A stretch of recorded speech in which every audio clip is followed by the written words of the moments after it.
The machine itself is obviously running off the machine's upgraded alternator. It's running a 20-30 pump, so 200 bar at 30 litres.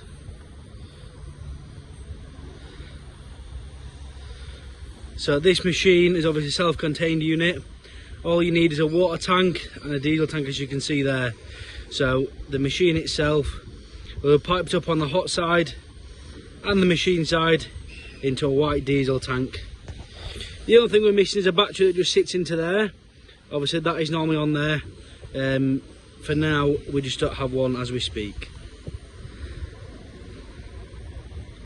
Obviously all them pipes here, they're obviously always normally into a diesel tank.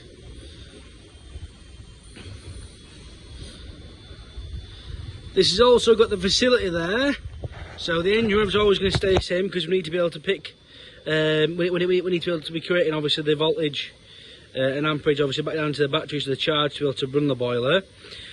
So we don't touch the rev. So what we've got there is, if you can see just down at the bottom, we've got 2 steam regulator valves there.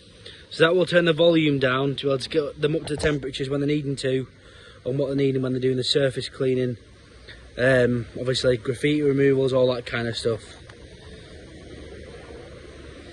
And that is a Kubota engine, RS500 gearbox.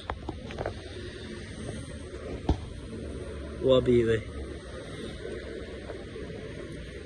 Thank you very much. Q Services, Q Washers at eBay and YouTube.